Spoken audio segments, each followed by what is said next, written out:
তুমি তোমার উত্তরের পক্ষে যুক্তি দিবা। তাহলে এখানে উদ্দীপকের তর্করত্ন আর গল্পের অধর রায় 100% সার্থক প্রতিনিধি, কারণ এই তর্করত্নের ঘটনা এখান থেকে ব্যাখ্যা করবা, অধরের ঘটনা ওখান থেকে ব্যাখ্যা করবা, করে বলবা যে তার সাথে তার চরিত্রের মিল আছে, সুতরাং এই জন্য সে সার্থক প্রতিনিধি। কথা কি বোঝা গেছে? তর্করত্ন কি করছে এখানে, গল্প অধর রায় কি করছে, দুটো বলে তারপরে বলে দিবা। ক্লিয়ার কিনা বলো?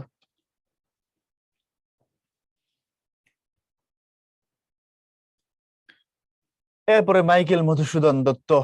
মাইকেল নিয়ে যদি বলি অনেক কথাই। আচ্ছা, কবি পরিচিতি সর্বশ্রেষ্ঠ কীর্তি, কবি পরিচিতিটা জন্ম মৃত্যু ঠিকঠাক মতো পড়ে ফেলবা। সর্বশ্রেষ্ঠ কীর্তির দিকে তাকাও, মেঘনাদ বধ কাব্য, এটা বাংলা সাহিত্যের প্রথম সার্থক মহাকাব্য।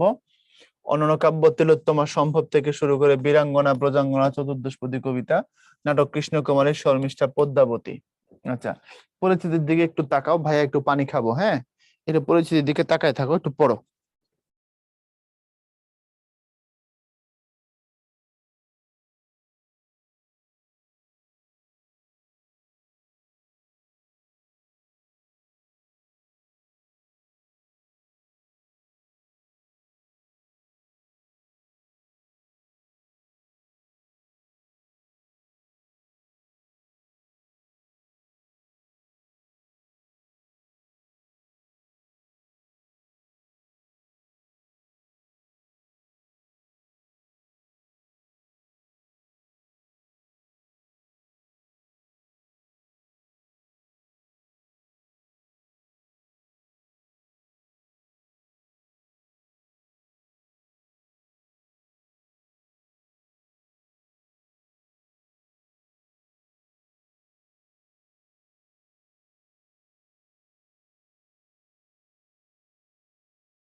ওকে, তোমরা কবি পরিচিতি পড়ছো, মাইকেল সম্পর্কে খুব গুরুত্বপূর্ণ তথ্য তোমাদের আজকে দেবো আমি, অবাক করার মতো কিছু তথ্য দেবো।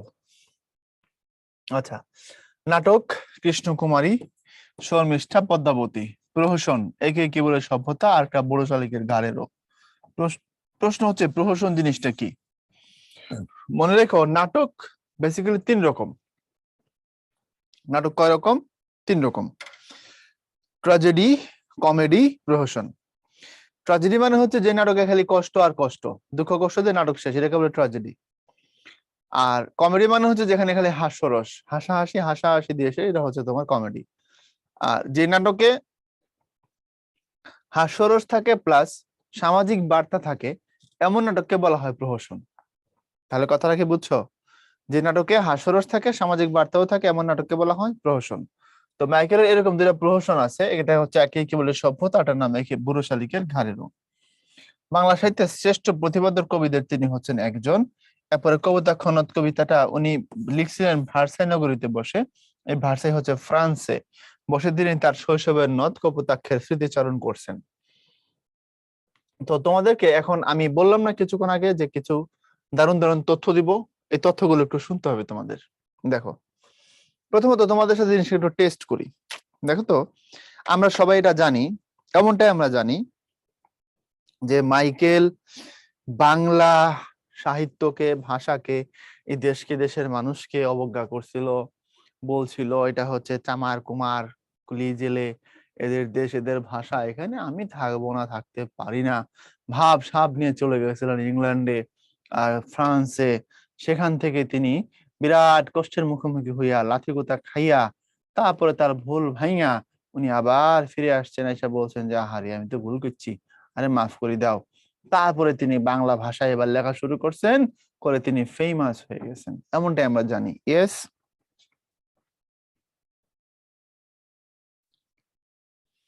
হ্যাঁ অনিন্দ, ঠিক। আচ্ছা, ছন্দ অন্ত মিল এগুলো আমি বুঝাই দেবো, প্রশ্ন করার দরকার নাই, আমি বুঝাই দেবো। তোমার কোথায় প্রবলেম আমি জানি। আচ্ছা, তোমরা যেটা জানো মাইকেল সম্পর্কে এতক্ষণ ধরে আমরা যেটা বলছি, এটা খুব সামান্য এখানে সত্যতা আছে। এটা আংশিক সত্য, আংশিকটাও খুব বেশি জিনিস নিয়ে না, খুব সামান্য জিনিস নিয়ে এটা আংশিক সত্য। কেন? এখানে অল্প একটু সত্য কথা আছে। অল্প সত্য কথাটা কি? বেশিরভাগ জায়গায় সত্য না। ব্রেক দিব কিনা? হ্যাঁ ব্রেক দিব, একটু পরে ভাই ব্রেক দিব, অপেক্ষা করো, একটু অপেক্ষা করো।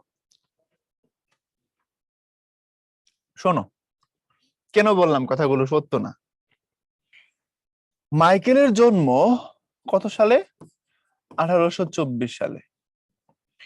আর 1843 সালে উনি হিন্দু ধর্ম ছেড়ে খ্রিস্টান হয়ে গেছেন। 1862 সালের জুলাই মাস, এটা একটু ভালো মতো খেয়াল করো। 1862 সালের জুলাইতে উনি গেছেন হচ্ছে ইংল্যান্ডে। ইংল্যান্ড থেকে পরে গেছেন হচ্ছে ফ্রান্সে। 1867 সালের শেষে উনি আবার ফিরে আসছেন। কোথায় ফিরেছেন? কলকাতায়। একটু সময়গুলোর দিকে খেয়াল করো। 1873 সালে উনি মৃত্যুবরণ করেছেন, মারা গেছেন মাইকেল। এখন এই সময়গুলোর দিকে ভালো করে তাকায় থাকবা, আমি যে কথাগুলো বলবো এগুলোর সাথে ম্যাচ করে নিবা। মাইকেল খুব প্রতিবাদের মানুষ ছিলেন, জমিদারের ছেলে ছিলেন। জন্ম ছিল কোথায়? আমাদের যশোরে। যশোরের কেশবপুর যে থানাটা আছে, এখানে যশোরের মানুষ অনেকে থাকতে পারো। যশোরের কেশবপুর থানার তোমার সাগরদাড়ি গ্রামে, ওখানে ওনার জন্ম। ওনার বাবার নাম হচ্ছে রাজনারায়ণ দত্ত। রাজনারায়ণ দত্তের ছেলে মাইকেল মধুসূদন দত্ত, মূল নাম মধুসূদন দত্ত। তো মধুসূদন দত্ত 19 বছর বয়সে হিন্দু ধর্ম ছেড়ে খ্রিস্টান হয়ে যান। কেন হয়েছেন তার ব্যাপার, উনি কেন হয়েছেন। তো এটাও ঠিক যে তিনি যেহেতু বাংলার পাশাপাশি ইংরেজি, আরবি, ফার্সি সহ, তারপর তোমার হিব্রু, ইটালিয়ান, গ্রিক, ফ্রেঞ্চ এই ভাষাগুলো জানতেন এবং ওই সাহিত্য তিনি পড়েছিলেন। তার মধ্যে একটা ইচ্ছা ছিল ইউরোপের সাথে ঘেঁষায় থাকার আর কি, এটা অনেকে বলেন। তো মাইকেল হিন্দু ধর্ম ছেড়ে দেন, ছেড়ে দিয়ে খ্রিস্টান হয়ে যান। যখন তিনি হিন্দু ধর্ম ছেড়ে খ্রিস্টান হয়ে যান তখন তার নাম মধুসূদন দত্ত থেকে হয় মাইকেল মধুসূদন দত্ত। কারণ মাইকেল এটা খ্রিস্টান ধর্মের একটা পদবী। তো মানে ধর্মীয় লিঙ্গুইস্টিক সাইন আর কি। আচ্ছা, তাহলে 1824 ওনার জন্ম, 1843 19 বছর বয়সে তিনি হয়ে গেলেন খ্রিস্টান। আচ্ছা, তারপর ওনার প্রথম বই যখন বের হলো সেটা হচ্ছে তোমার 1847 সাল। 1847-এ ওনার একটা বই বের হয়, ইংরেজি বই। বইটার নাম হচ্ছে দ্য ক্যাপটিভ লেডি। ক্যাপটিভ মানে বন্দি, দ্য ক্যাপটিভ লেডি। এবং তার পরের বইটা ছিল ভিশনস অফ দ্য পাস্ট।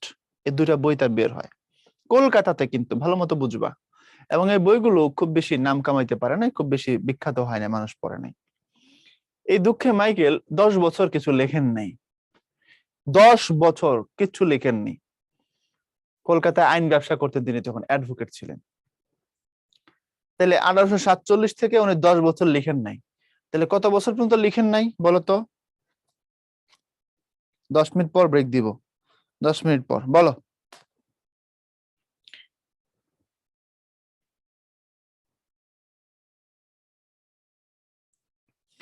1857 পর্যন্ত তিনি লেখেননি। Thank you.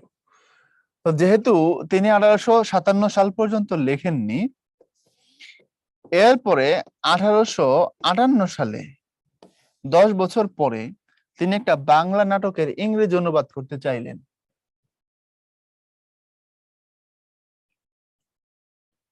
উনি কি করলেন? একটা বাংলা নাটকের ইংরেজি অনুবাদ করতে চাইলেন। অনুবাদ করতে গিয়ে তিনি দেখলেন যে এগুলো ঠিকঠাক নাটক হয়ে ওঠেনি।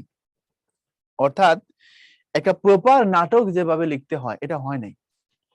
তখন তিনি কষ্ট পায়া লিখলেন যে অলিক কুনাট্য রঙ্গে মজলোক রারে বঙ্গে। অর্থাৎ ভুলভাল নাটক হয়, এগুলো হয় না। এগুলো নিয়েই বঙ্গ অঞ্চলের মানুষ, রাঢ় অঞ্চলের মানুষ ব্যস্ত হয়ে থাকে। মানে নাটক না, কিন্তু এগুলো নিয়ে মানুষ ব্যস্ত। তখন তিনি বললেন যে নাটক কিভাবে লিখতে হয় আমি তোমাদের দেখাবো। বুঝা গেছে? বাংলা সাহিত্যে এখন পর্যন্ত যেগুলো লেখা হয়েছে নাটক হিসেবে, এগুলো প্রপার নাটক নয়। আমি তোমাদের দেখাবো কি করে নাটক।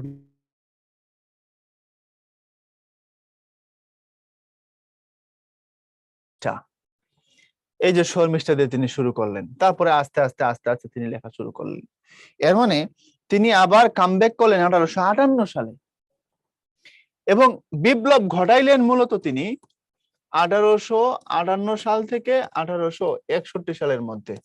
তার যত মাস্টারপিস আছে, শুধুগুলো সনেট বাদে, তার সনেট গুলো বাদে, সনেট মানে চতুর্দশপদী কবিতা, এগুলোকে আমি বলবো, সনেট বাদে যত মাস্টারপিস তার সবকিছু তিনি লিখলেন এই সময়। অর্থাৎ তার যে সব থেকে বড় মাস্টারপিস মেঘনাদ বধ কাব্য, এটা প্রকাশিত হয়েছে 1861 সালে। কৃষ্ণকুমারী বাংলাদেশের প্রথম সার্থক ট্র্যাজেডি 61, সমেশ 58-59 দিকে, পদ্মাবতীও তাই, এবং একে কি বলে সভ্যতা, পুরুষালিকের ঘাড়েরও, এরপরে যে তিলোত্তমা সম্ভব কাব্য, কবিতার বই, বীরাঙ্গনা কাব্য, ব্রজাঙ্গনা কাব্য, এগুলো সবকিছু তিনি করলেন। সমস্ত আয়োজন তার হয়ে গেল কত সালের মধ্যে বলছি? 1858 সাল থেকে শুরু করে 1861 সালের ভিতরে উনি এগুলো সব করলেন। এবং যে কারণে মাইকেল সব থেকে বেশি স্মরণ, এটা তার মহাকাব্য মেঘনাদ বধ, এটাও তিনি প্রকাশ করেন 1861 সালে। তো এত কিছু তিনি করলেন 61 পর্যন্ত। 61 পরে খুব খেয়াল করবা, 62 সালের জুলাই মাসে উনি ব্যারিস্টারে পড়ার জন্য, মানে আইন ব্যবসায় আরো বেশি উপরের দিকে যাবেন ডিগ্রি করার জন্য, উনি চলে গেলেন ইংল্যান্ডে। তার স্ত্রী রেবেকা হেনরিয়েটা তাকে রেখে গেলেন কলকাতায়, রেখে চলে গেলেন ইংল্যান্ডে। ইংল্যান্ডে গিয়ে তিনি দেখলেন যে খরচ অনেক বেশি, টাকায় কুলাতে পারেন না, তখন তিনি চলে গেলেন ফ্রান্সে থাকবেন। ফ্রান্স আর ইংল্যান্ডের মধ্যে যোগাযোগ খুব সহজ। ফ্রান্সের ভার্সাইয়ে, প্যারিসে না থেকে ভার্সাইয়ে গিয়ে থাকলেন। ওই ভার্সাইয়ে থাকাকালীন সময় উনি অর্থ কষ্টে পড়লেন, এটা ঠিক। আর স্ত্রীকে রেখে গেছিলেন এখানে, ওনার যে কিছু সম্পত্তি ছিল সেগুলোর থেকে টাকা পয়সা আসতো, স্ত্রী এগুলোতে থাকবেন। কিন্তু উনি যাওয়ার পরে স্ত্রী আর টাকা পাইতো না। তারপরে তার বউ চলে গেল তার কাছে, রেবেকা হেনরিয়েটা, ভার্সাইতে। তো স্বামী স্ত্রীর সন্তান সহ তারা খুব কষ্টে ছিলেন ওই জায়গায়। ওই সময়টা হচ্ছে বেসিক্যালি 62 সালের থেকে শুরু করে 67 পর্যন্ত, এই সময়টা ওনার তার বিদেশের সময়। কথা কি বুঝছো? তখন তিনি মারাত্মক অর্থ কষ্টে পড়লেন, টাকা পয়সা আর ছিল না। একটা সময় ঈশ্বরচন্দ্র বিদ্যাসাগর, বিদ্যাসাগর তো তার সমসাময়িক মানুষ, বিদ্যাসাগরের জন্ম 1820, মাইকেল 1824। মাইকেল মারা গেছেন 1873, বিদ্যাসাগর মারা গেছেন 1891। বিদ্যাসাগর বেশি দিন বেঁচে ছিলেন। তো ঈশ্বরচন্দ্র বিদ্যাসাগর তার সাথে খুব বন্ধুত্ব ছিল, বিদ্যাসাগর টাকা পাঠায়া ওনাকে একসময় দেশে ফিরিয়ে নিয়ে আসলেন। তো বিদেশে যখন তিনি ছিলেন, এই যে মাঝখানে যে সময়টা, এই সময় তিনি লিখেছেন হচ্ছে সনেট। দেশকে মিস করেন, দেশের প্রতি তার যে স্মৃতি, দেশের প্রতি তার রাগ আছে, ক্ষোভ আছে, কষ্ট ছিল, এইগুলো সবকিছু তিনি প্রকাশ করেছেন তার সনেটের মাধ্যমে। এই সনেট শুধু লিখেছেন এই মাঝখানের সময়টায়, মানে 1862 থেকে 1867 পর্যন্ত। দেশে আসার পরে কি লিখেননি? লিখছেন। মায়া কানন নামে একটা নাটক লিখছেন, মায়া কানন, হেক্টর বধ এই নামে নাটক লিখেছেন। এগুলো খুব অল্প, দেশে আসার পর তেমন কিছু লিখেননি। এখন তোমরা আমাকে বোঝাইতে হবে, মাইকেল বিখ্যাত হওয়ার জন্য, মাইকেল যে মাইকেল হইছেন, এত ফেমাস হয়েছেন, এই কাজগুলো তিনি কি দেশেই করছেন না বিদেশে গিয়ে করছেন? কথা বলো, বলো। বিদেশে যাওয়ার পরে করছেন নাকি আগে করছেন? বলো।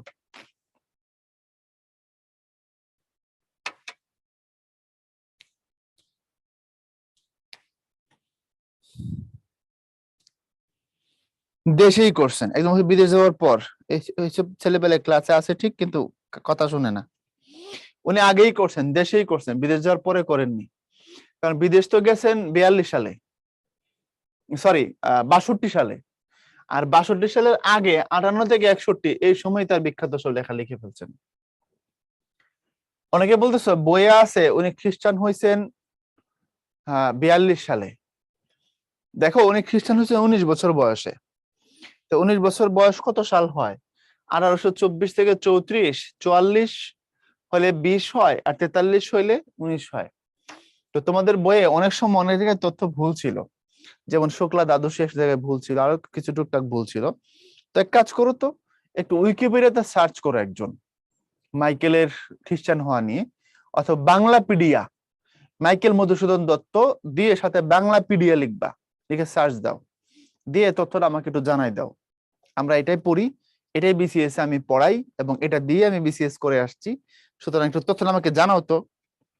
আচ্ছা, নতুন বইয়ে 43 আছে সবাই বলতেছে। আচ্ছা, তো নতুন বইয়ে যদি 43 থাকে, তাহলে নতুন বইটা সংশোধন করা হয়েছে। পুরাতন বইগুলোতে 42 ছিল। তা এখন ভাই বইয়ে যদি ভুল থাকে তো আমরা কি করব বলো? আমাকে তোমাকে শরীর তত্ত্ব পড়াবো না? আমরা পড়াবো। তো ক্লিয়ার করে দিলাম, এটা 1843 সাল। এখন আসো আমরা কবিতার মূল বক্তব্যে চলে যাব। কবিতার পড়তে আমাদের টাইম লাগবে 5 মিনিট। কবিতার পরেই আমরা ব্রেক দিব। উনি ওদের শৈশবের নদ তার বা শৈশবের নদী কপোতাক্ষের তীরে উনি বড় হয়েছেন। কপোতাক্ষের জল তিনি পান করছেন। যখন তিনি বিদেশে চলে গেছেন, বিদেশে যাওয়ার পরে কি হয়েছে, দেশের প্রতি তার টান আসছে, দেশের প্রতি তার ভালোবাসা আসছে, এবং এই ভালোবাসা, দেশকে মিস করা, এই জায়গাগুলো তিনি প্রকাশ করেছেন, তাই না? আচ্ছা, তারপরে আসো আমরা চলে যাব। আচ্ছা, তোমরা অনেকেই নেট থেকে তথ্য আমাকে এখানে শেয়ার করেছো, তোমাদের পরিশ্রমের জন্য ধন্যবাদ। সবার নাম আমি বলতে পারছি না, অনেকে লিখছো 9 ফেব্রুয়ারি 1843। Thank you, thank you, thank you. আচ্ছা, তার স্ত্রীর নাম হচ্ছে রেবেকা ম্যাকটিভিস। দুটো বিয়ে করেছিলেন তিনি। যাই হোক, তার ব্যক্তিগত জীবনে যাচ্ছি না, আমাকে মাফ করো। এদিকে আসো। সতত হে নদ তুমি পড়ো মোর মনে, সতত তোমার কথা ভাবিয়ে বিরলে। এখন প্রশ্ন হচ্ছে, ভাইয়া সনেট মানে কি একটু বলেন? এটাকে বাংলায় বলা হয় চতুর্দশপদী কবিতা। আচ্ছা, 14 লাইন, 14 মাত্রা। এখন প্রশ্ন করবা মাত্রা কি? এই কবিতায় মাত্রা মানে ধরবা এক একটা বর্ণ। মাত্রা মানে এক একটা বর্ণ। যেমন ধরো আমি একটা নাম লিখি, মাইকেলই লিখি, ধরো মাইকেল। এখন বলো তো মাইকেলে কয় মাত্রা? কবিতার ভাষায় যদি বলি মাইকেলে কয় মাত্রা? 4 মাত্রা। তো মাইকেলের যদি 4 মাত্রা হয়ে থাকে, এখানে দেখো সবগুলো 14 মাত্রা। এই যে 1 2 3 4 5 6 7 8 9 10 11 12 13 14, বুঝছো? এর নামই হচ্ছে 14 লাইন, 14 মাত্রা। আচ্ছা, এখন সনেটের 14 লাইন দুই ভাগে বিভক্ত থাকে। প্রথম দিকে থাকে 8 লাইন, পরের দিকে থাকে 6 লাইন। প্রথম 8 লাইনকে অষ্টক, পরের 6 লাইনকে শতক বা ষষ্ঠক, দুটোই বলা যায়, কোনো অসুবিধা নেই। এবং সনেট যেহেতু গীতি কবিতা, গীতি কবিতা মানে কি, যেখানে কবির মনের অনুভূতি, আবেগ প্রকাশিত হয় সেটাকে গীতি কবিতা বলে। গীতি কবিতা হচ্ছে একটা ভাবের নাম, আর সনেট হচ্ছে একটা গঠনের নাম। গঠন বা স্ট্রাকচারাল ফর্মুলা থেকে এগুলোর নাম সনেট। আর কবিতার ভিতরে তিনি কি বলেছেন সে ভাবের উপর ডিপেন্ড করে এটাকে বলা হয় গীতি কবিতা। গীতি কবিতা মানে কিন্তু গান নয়, এটা অনেকের ভুল ধারণা। গীতি কবিতা মানে গান না, কবির মনের আবেগ অনুভূতি গুলোকে একসাথে লিখলে এটাকে গীতি কবিতা বলে। তো প্রথম 8 লাইনে তার তার ভাবের উপস্থাপন থাকে, পরের 6 লাইনে তার ভাবের পরিণতি থাকে, উপসংহারের মতো আর কি। ওকে, আর অন্তমিলকে এটাও বোঝাই দিব। দেখো এটার অষ্টকের অন্তমিল কি বলো? অষ্টকের অন্তমিল হচ্ছে এরকম, ক খ, ক খ 4টা হইলো, আবার ক খ 1 2 3 4 5 6, শেষে হলো গিয়া খ ক। এটা হলো অষ্টকের অন্তমিল, রাইট? Yes or no? মাত্রা মানে সিলেবল কিনা? না, সিলেবল মানে আবার অক্ষর, ওটা আলাদা জিনিস। আচ্ছা, ব্র্যাকেট এগুলোও কাউন্ট হবে, হ্যাঁ। এখন আসো এটার মানে কি, এটা বুঝাই দিচ্ছে এটার মানে কি। সতত হে নদ তুমি পরমোর মনে, সতত তোমার কথা ভাবিয়ে বিরলে। যেখানে এরকম নে আছে, নে, এই নে থাকলে এটাকে ধরবা ক, আর যেখানে লে আছে এটাকে ধরবা খ। তাহলে দেখো এখানেও নে, তাহলে এটা আবার ক, এটা লে, এটা আবার খ। Yes or no? তাহলে দেখো এই 1 2 3 4 5 6 7 8, তাহলে ক খ, ক খ, আবার তাহলে কি হবে, নে মানে আবার ক, লে মানে আবার খ। 1 2 3 4 5 6, দেখো 1 2 3 4 5 6। আচ্ছা, শেষে কি? শেষে খ ক মানে উল্টা হয়ে যাবে। হ্যাঁ অবশ্যই হবে, কারণ শেষে দেখো উপরে লে, তারপরে নে, তাহলে লের জন্য আবার খ, নের জন্য আবার ক। বুঝছো এবার? ক্লিয়ার কিনা বলো? ওই যে উপরে দেখাও, কবিতা শেষে যেখানে নে থাকবে সেটাকে ক ধরলা, যেখানে লে থাকবে সেটাকে খ ধরলা। এবার মিলছে কিনা, অন্তমিল মিলছে কিনা এটা একটু বলো। আচ্ছা, এখন কেউ যদি বলে যে এটা কি সবসময় থাকবে? না, যে কবি যেভাবে মেনটেন করেন সেভাবে থাকবে। এখন কেউ যদি বলে ভাইয়া তাহলে ষষ্ঠক একটা বুঝাই দেন, আচ্ছা তাহলে মাথায় বাড়ি দিয়ে অজ্ঞান করে ফেলা উচিত কিনা বলো? এখন কেউ যদি বলে যে ভাইয়া ষষ্ঠক একটাও লিখে দেন, তাহলে ওরে কি করতে হবে, কথা বলো না কেন? মাথায় বাড়ি দিয়ে অজ্ঞান করে ফেলা উচিত না? এবার ষষ্ঠ কাজ যেটা আছে গ গ ঘ গ গ ঘ, ওটা তুমি নিজের মতো মিলাই নিবা, আমি তোমার দেখাই দিলাম। এবার কবিতার ভাবে আসো। সতত হ্যাঁ নদ তুমি পড়ো মোর মনে। এই নদ সতত মানে সবসময় তুমি আমার মনে পড়ো। সতত মানে সবসময় তোমার কথা ভাবিয়ে বিরলে, এই বিরলে নির্জনে, এখানে কেউ নাই, আমি তোমার কথা ভাবি। সতত সবসময়, যেমতে লোক নিশার স্বপনে শোনে মায়া মন্ত্র ধ্বনি। যেমতি মানে যেভাবে, লোক মানে মানুষ, নিশার স্বপনে রাত্রেবেলা ঘুমানোর পরে শুনতে পায় মায়া মন্ত্র ধ্বনি, মানে তুমি যখন কোনো কিছুকে খুব বেশি ভাবো, কোনো কিছু নিয়ে অনেক চিন্তা করো, রাত্রে ঘুমানোর পরে সেটাকে স্বপ্নে দেখো, এমনটা হয় কি হয় না? এই ছেলেপেলে, হয় কি হয় না? মানে আমরা অনেক সময় খুব চিন্তা করি কোনো কিছু নিয়ে, খুব ভাবি। হ্যাঁ, ছেলেপেলে ভাবতে ভাবতে রাত্রেবেলা ঘুমানোর পরে দেখে ওয়াও এটাই, এখন সে যায় নাচতেছে মায়ামি বিচে। হ্যাঁ, তাই না? এরকম করে যখন স্বপ্ন দেখে, তারপরে দিন সকালবেলা ওইটা দেখে না, কোনো কিছুই নাই। যা হোক, তো তুমি যখন অনেক কিছু সব কোনো কিছুকে খুব বেশি ভাবো, তখন সেগুলো অনেক সময় রাতের বেলাও কি করো, স্বপ্নে সেগুলো এসে তোমার তাড়া দেয়। কবি বলছে সতত সব সময় যেমন করে মানুষ নিশার স্বপনে শুনে মায়া মন্ত্র ধ্বনি, বুঝতে পারছো? মায়ার বাঁধনে বাধা পড়ে ঠিক ওরকম তব কলকলে, তোমার কলকলা আওয়াজের সাউন্ডে জুড়াই এক কান আমি ভ্রান্তির ছলনে। ঠিক এরকম করেই আমি অনেক দূরে আছি তো, ওই স্বপ্নে যেমন মানুষ ভাবনার জিনিসগুলোকে দেখতে পায়, ঠিক এভাবেই আমি চিন্তার জগতে আমার স্বপ্নে আমি তোমার কলকলা আওয়াজ আমি শুনি, এবং এর দ্বারা আমি আমার কানকে জোড়াই ভ্রান্তির ছলনে। আমি জানি এটা আমারটা ভুল, আমি জানি সেটা সত্য নয়, আমি জানি আমি তোমার কাছে নই, কিন্তু এই ছলনায়, এই ভ্রান্তি বা ভুলের ভিতর দিয়ে আমি আমার কানকে জুড়াই। আমি জানি এটা সত্য নয়। বহু দেশে দেখিয়াছি বহু নদ দলে, আমি অনেক দেশে গেছি, অনেক নদ দেখেছি, কিন্তু স্নেহের তৃষ্ণা মিটে কার জলে। কিন্তু স্নেহের তৃষ্ণা মিটে কার জলে, মানে তোমার জলের দ্বারা আমি যেভাবে আমার তৃষ্ণা মিটাইছি, এমন করে আর কারো জল দ্বারা মিটাইতে পারি নাই। দগ্ধ স্রোতরূপে তুমি জন্মভূমি স্তনে, এখানে মাতৃভূমি আসছে কই থেকে রে? কিরে, কবিতাকে মাতৃভূমি দেওয়া না জন্মভূমি দেওয়া? নিশা মানে তো রাত, নদ আর নদী একই জিনিস, হ্যাঁ কোনো অসুবিধা নাই। এই কবিতা কি ধরে, জন্মভূমি না? আমার কম্পিউটার অপারেটর এখানে মাতৃভূমি লিখে দিয়েছে, ঠিক আছে? দগ্ধ স্রোতরূপী তুমি জন্মভূমি স্তনে। অবশ্য দুটোর মাত্রা সেম, কোনো সমস্যা নাই, যুক্ত ব্যঞ্জন দুইটা মিলে এক মাত্রায় ধরা হয়, ঠিক আছে? মাতৃভূমি তো 4 মাত্রা, জন্মভূমি তো 4 মাত্রা, কোনো সমস্যা নাই, ঠিক আছে? আচ্ছা দেখো, নদ মানে পুরুষের, নদী মানে নারী না, এই পেস লাগাইছ না, এখন দরকার নাই এগুলো জানার। ভৌগোলিক ভাবে কোনো পার্থক্য নাই, যে যেগুলোর নাম শুনতে মেয়ে মেয়ে সেগুলোকে আমরা নদী বলি, পদ্মা মেঘনা সুরমা। যেগুলো শুনতে ছেলে ছেলে সেগুলোকে আমরা নদ বলি, আরিয়াল খাত তিতাস ব্রহ্মপুত্র এগুলো আমরা বলি। কিন্তু ভৌগোলিক ভাবে দেখতে কোনো পার্থক্য নাই, হুদাই আমরা বলি নদ নদী, পার্থক্য করার দরকার নেই।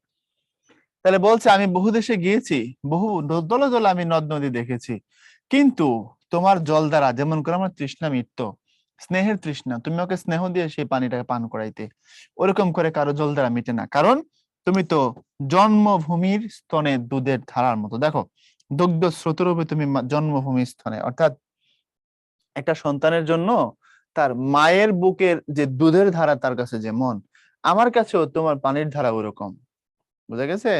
আমি মনে করি বাংলা হচ্ছে সেই জন্মভূমি, আমার মা, আর তার স্তনের দুধের ধারা হচ্ছে তোমার পানিটা। কত ভালোবাসছেন মাইকেল তার কপোতাক্ষকে, তাই না? চমক বলছে আমার মেসেজ মানে কি গেছে, হ্যাঁ মেসেজ আসছে। বিরল মানে নির্জনে, বিরলে যেখানে মানুষ নাই। এরপরে ষষ্ঠকে আয়সা কবি কনফিউজ প্রশ্ন রাখছেন, আর কি হবে দেখা, বলছে আর কি তোমার সাথে কোনোদিন দেখা হবে, যতদিন যাবে, যতদিন যায় আমি যদি ফিরতে না পারি। এবার কবি একটু স্মৃতিচারণ করছেন। দেখো, সব নদী কোন দিকে যায় বলো? সব নদী কোন দিকে যায় দ্রুত বলো? কপোতাক্ষ শব্দের অর্থ কবুতরের চোখ, কপোত শব্দের অর্থ হচ্ছে কবিতার, কপোত মানে হচ্ছে তোমার কবুতর, আর অক্ষ শব্দের অর্থ হচ্ছে চোখ। এই যে দেখো, কপোত আর অক্ষ সমান সমান হচ্ছে কপোতাক্ষ। কপোত মানে কবুতর, অক্ষ মানে চোখ, কবুতরের চোখ, কপোতাক্ষ মানে। আচ্ছা বলো, সব নদী কোন দিকে যায়? সাগরের দিকে যায়, সব নদী সাগরের দিকে যায়। তো সাগরের দিকে যেহেতু যায়, বলছে আর কি হবে দেখা যতদিন যাবে, প্রজারূপে রাজরূপ সাগরের দিতে বাড়ি রূপ কর তুমি। অর্থাৎ তুমি প্রজা হয়ে, সাগর হচ্ছে রাজা, তুমি হচ্ছে প্রজা, সাগর হচ্ছে রাজা। সে সাগরকে তুমি কর দিতে, ট্যাক্স দিতে, কি দিতে? পানি, পানি, পানি। অর্থাৎ তুমি প্রজা, সাগর হলো রাজা, তুমি সাগরকে ট্যাক্স দিতে, কি দিতে? পানি। অর্থাৎ প্রজারূপে রাজরূপ সাগরের দিতে বাড়ি রূপ কর তুমি, বাড়ি মানে পানি, বাড়ি রূপ কর তুমি দিতে। তো তোমার কাছে এই মিনতি, তোমার কাছে আমি রিকোয়েস্ট করি, গাবে, গাবে মানে গাইবে, মানে বলে দিবে বঙ্গজ জনের কানে, বাংলার মানুষের মুখে, কানে, তা আমার কথা তুমি বলে দিও। সখে, বন্ধু, সখে মানে এখানে বন্ধু, সখারিতে নাম তার, সখারিতে মানে হচ্ছে বন্ধুত্বের রীতিটাই হচ্ছে এটা, আমার নামটা বলবে। এ প্রবাসে মজি প্রেম ভাবে, আমি এই প্রবাসে আছি, বিদেশে আছি, আমি কপোতাক্ষের প্রতি প্রেমে মজে আছি। লইছে যে নাম তবু বঙ্গের সঙ্গীতে, বঙ্গের সঙ্গীতের সুরে সুরে, গানে গানে, আমি সেই নাম এখানে আমি জপি, তোমাকে আমি স্মরণ করি। এই জায়গাটা খেয়াল করো। বলছে তুমি প্রজা হয়ে রাজারূপ সাগরকে পানি কর দিতে, তোমার প্রতি আমার মিনতি, বাংলার মানুষের কানে তুমি বলে দিও, তুমি তো আমার বন্ধু। আর এটাই হচ্ছে বন্ধুত্বের রীতি, এই যে দেখো, এটাই বন্ধুত্বের রীতি। আমার নাম বলে দিও, এই প্রবাসে আমি তোমার প্রেমে মজি, এবং তোমার নাম আমি বঙ্গের সঙ্গীতে জপি। ক্লিয়ার কিনা বলো? শেষ শেষ চারটা লাইন বুঝছো কিনা? কথা ক্লিয়ার? সব সনেটে গেছে এমন তো মিল থাকবেন না, যে কবি যেভাবে রাখেন। শব্দ তো টিকা দেখো, নিশা মানে রাত, ভ্রান্তি মানে ভুল, বাড়িরূপ কর, পানি হিসেবে কর, চতুর্দশপদী কবিতা মানে সনেট, তার ব্যাখ্যা একটু আগে দিয়েছি। এখানে বিরলে মানে নীরবে, কবিতা অষ্টকের মিল বিন্যাস কি বইয়া আছে, আমি তোমাদের লিখেও দিছি। অষ্টক মানে কি সেই ব্যাখ্যাও দিছি। কবিতা নখন নদ কবিতায় কবির স্মৃতিকাতরতার আবরণে কি প্রকাশিত হয়েছে? দেশপ্রেম। এটা খুব মারাত্মক ইম্পর্টেন্ট প্রশ্ন। ওনার স্মৃতিকাতরতা দিয়ে মূলত দেশপ্রেম প্রকাশ করেছেন। অষ্টকে মূলত কি থাকে? এটা হচ্ছে ভাবের প্রবর্তনা বা ভাবের উপস্থাপন থাকে, আর ষষ্ঠকে থাকে ভাবের পরিণতি। এরপরে সবসময় কবিতার, সবসময় কবির কার কথা মনে পড়ে? তাহলে পারবা, মাইকেল দত্তের অমর কীর্তি কোনটা? মেঘনাদ বধ। মাইকেল মধুসূদন বাংলা কবিতায় কোন ছন্দের প্রবর্তন করেন? অমিত্রাক্ষর। এখন প্রশ্ন করবো, অমিত্রাক্ষর মানে কি? অমিত্রাক্ষর মানে হচ্ছে শেষের দিকে মিল থাকে না আর কি। আমরা ছড়ার মধ্যে পড়ছি, হাট্টিমা টিম টিম, তারা মাঠে পারে ডিম, এ টিম ডিম, এরকম মিল ফিল থাকে না। আমরা তখন যে কবিতা পড়লাম, মিল ফিল নেই, এগুলোকে অমিত্রাক্ষর বলে। মধুসূদন কোন গ্রামে জন্মাইছেন? সাগরদাঁড়ি। মাইকেল কত খ্রিস্টাব্দে খ্রিস্টান ধর্ম গ্রহণ করেছিলেন? 1843। এরপরে আসো, আমরা এগুলো নিয়ে আর প্রশ্ন করব না, ব্যাখ্যা তোমাদের দিয়ে দিছি, না বুঝলে ভাইকে আগামী ক্লাসে জিজ্ঞাসা করবা। সেম এখানে সৃজনশীল আছে, এগুলোকে প্র্যাকটিস করবা বোর্ড কোশ্চেন হিসেবে, 22-এর কোশ্চেন। দেন আরেকটা সৃজনশীল আছে, এগুলো তোমার জন্য প্র্যাকটিস, এবং আমরা সেকেন্ড পেপারে যাব, এবং আমরা একটা ছোট্ট ব্রেকে থাকবো। একজন তোরা দেখতে থাকো, একটা ব্রেক দিব। সেকেন্ড পেপার খুব বেশি নাই, অল্প কিছু জিনিস আমরা পড়বো, 20-25 মিনিটে হয়ে যাওয়ার কথা, বা সর্বোচ্চ আধা ঘন্টায়। আমরা আসতেছি ব্রেকের পরে।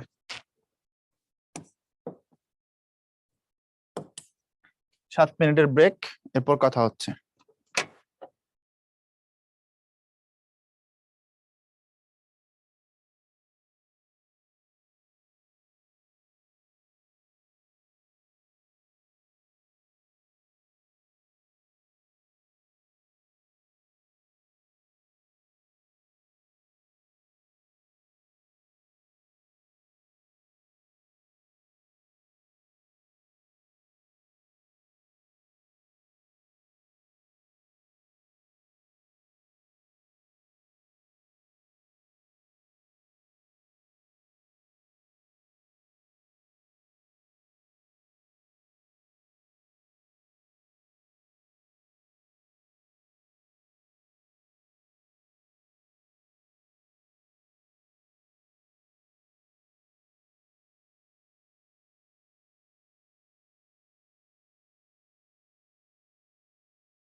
এই ছেলেপেলে শুনতে পাচ্ছ?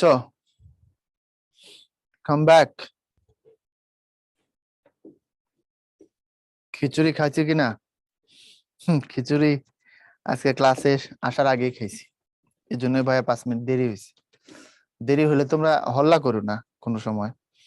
আমরা একটা পুরা টিম কাজ করি একটা ক্লাস নিয়ে, তো ভাইবো না যে কেউ নাই এখানে, ঠিক আছে?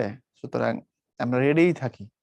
কোনো কোনো সময় আমাদের একটু দেরি হয়, কখনো টেকনিক্যাল এরার, কখনো অন্য কোনো কারণ, তাই না? আমি এখানে স্টুডিওতে পৌঁছাইতে অনেক সময় যদি খুব কাটা কাটা টাইম থাকে, অনেক সময় এমনটা হতে পারে। এগুলো আমরা পরিবার। আর 5 মিনিট সময় কখনোই কোনো অতিরিক্ত কিছু না, এটা মনে রেখো। 5 মিনিট সময় কখনোই ওয়েস্টেজ নষ্ট করার মতো বা অতিরিক্ত দেরি কোনো কিছু না। পৃথিবীতে আমরা বলি সব থেকে পাংচুয়াল হচ্ছে জাপানিরা এবং ব্রিটিশরা। তারাও কোনো সভায়, মিটিং এ বা হচ্ছে তোমার কোনো সিম্পোজিয়ামে 10 মিনিট দেরিকে খুব সিম্পল দেখে। এটা মনে রেখো কিন্তু, বুঝতে পারছো? কোনো ইভেন্টে 10 মিনিট দেরিকে তারা কি দেখে? সিম্পল দেখে। তারা মনে করে এটা তেমন কিছু না। তোমরা যদি এভাবে পেন দাও 10টা 1 বাজলে, ভাইয়া ক্লাস কখন শুরু হবে, এটা আসলে ঠিক না। আমরা থাকি, মনে রাখবা। হয়তো আমাদের আসতে দেরি হচ্ছে, দ্যাটস ইট। আসো আমরা শুরু করে দিই। এখানে আমরা ছিলাম, কই ছিলাম বলো?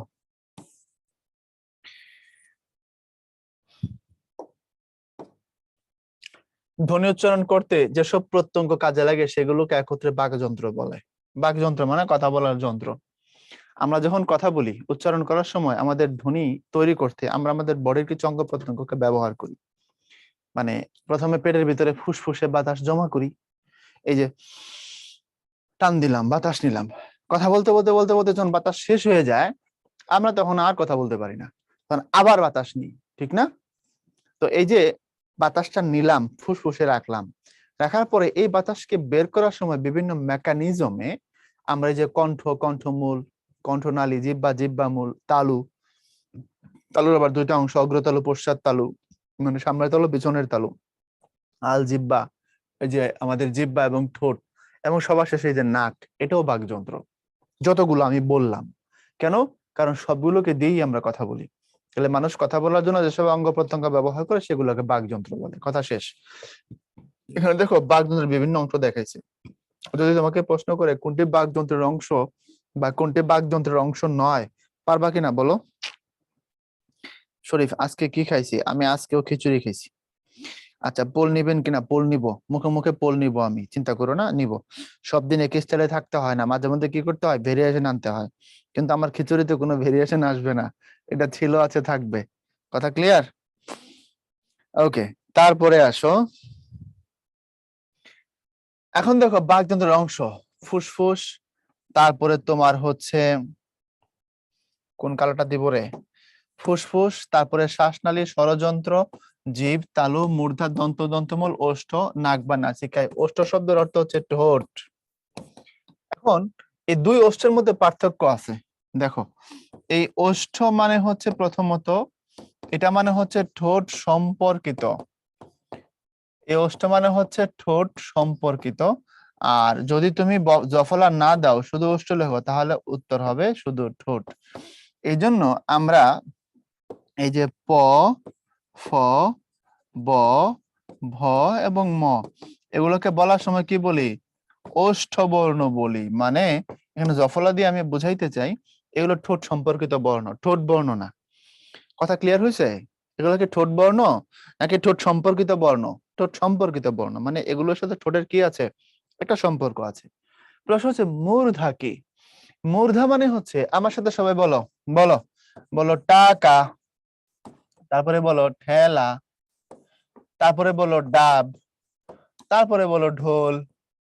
এই যে টাকা, ঠেলা, ডাব, ঢোল, এগুলো বললে আমাদের জিহ্বা যে জায়গায় টাচ করে, অর্থাৎ দাঁতের পেছনে দেখো একটু উঁচু জায়গা আছে, উপরের দাঁতের পেছনে তালুর সামনে একটা উঁচু জায়গা আছে, এটারে বলা হয় মূর্ধা।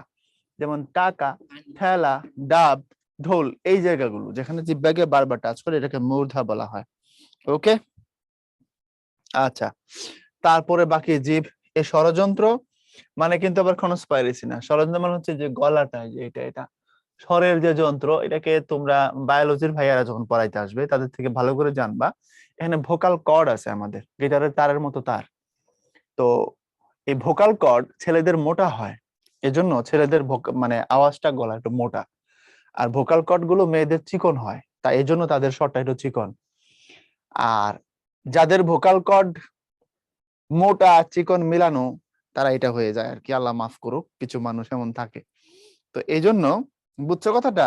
অনেক তোমরা জানি দুষ্টরা প্রশ্ন করবে আমারে কিছুক্ষণ পরেই, কারণ এখানে অনেক জঙ্গলি আছে, বলবে যে ভাইয়া তাহলে হিজড়ার আর ভোকাল কর্ড কি, এর জন্য ফান করলাম। মনে রাখো, এটাই হচ্ছে সেটা, সেই ষড়যন্ত্র বা ভোকাল কর্ড, যেগুলো দিয়ে আমরা কি করি, আমরা সাউন্ডকে তৈরি করি, আমরা সাউন্ডকে মানে হচ্ছে কম্পোজ করি আর কি, এক কথায়।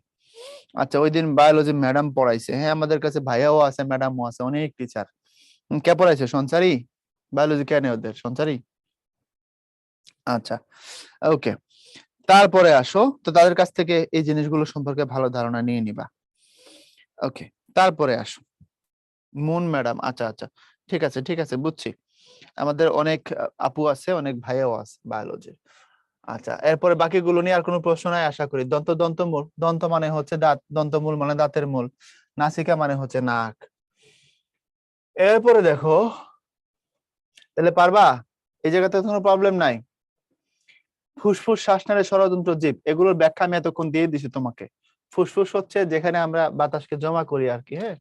এটা তোমরা দেখছো, গরু জবাই দিলে বা ছাগল জবাই দিলে দেখবা কলিজার পাশে আরেকটা পার্ট থাকে, এরকম তোমার ফোটা ফোটা ফোটা ফোটা ফোটা ফোটা দেওয়া, দেখো এটাকে তোমার পানিতে রাখলে এটা ভাসে, ডোবে না। এটার ভিতরে তোমার হচ্ছে বাতাস আছে এরকম ছিদ্র ছিদ্র দিয়ে। আমাদের ফুসফুস, এটাকে আঞ্চলিক ভাষায় অনেকে বলে ফেসফা, কেউ কেউ ফেসকাও বলে, তাই না? এটা কলিজার মতোই, কিন্তু কলিজা না, কলিজার কালারে নাও, পাশাপাশি থাকে, দেখবা আমরা কাটি, ফেস ফেস করে কাটে ওটা। ওটা আমরা শ্বাস যখন নিই সেখানে বাতাস জমা হয়। আর শ্বাসনালী, ষড়যন্ত্র, জীব বলেছি তোমাদের। এরপর আসো তালু। তালুর কোনটা দেখো, মুখ বিবরের ছাদকে তালু বলে। মুখ বিবর মানে মুখের ভিতরের অংশে উপরের যে অংশ, এটা হচ্ছে ছাদরা, এটার দুইটা অংশ। এটা হচ্ছে নরম তালু ও শক্ত তালু, অর্থাৎ একটা জায়গা হচ্ছে নরম, একটা জায়গা হচ্ছে শক্ত, মানে তালুর অংশটা আর কি। মানে শক্ত তালু কোনটা, নরম তালু কোনটা তো বুঝো। দাঁতের ঠিক পিছনে হচ্ছে শক্ত তালু, তার পিছনে হচ্ছে নরম তালু। আমার কথা না বুঝে তুমি প্র্যাকটিক্যালি দেখো, আমার সাথে সবাই বলো টাকা, বলো ঠেলা, বলো ডাব, বলো ঢোল। দেখো জিব্বা যেখানে লাগতেছে তালু, ওই জায়গাটা শক্ত তালু, আর তার পিছনে যদি যত যাই দিয়ে থাকবা ওটা হচ্ছে নরম তালু। আচ্ছা, এরপরে দেখো শক্ত তালু ও উপরের পাটির দাঁতের মধ্যবর্তী যে উত্তল অংশ, উত্তল মানে হচ্ছে কিছুটা উঁচু, এক কথায় বোঝে না, ওই অংশটাকে বলা হয় মূর্ধা।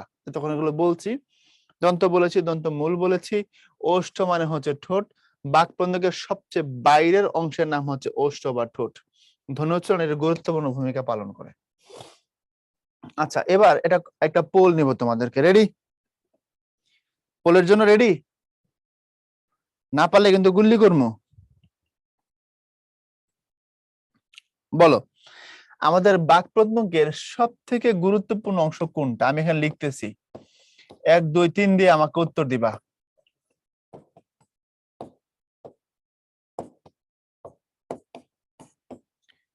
না পারলে গুল্লি।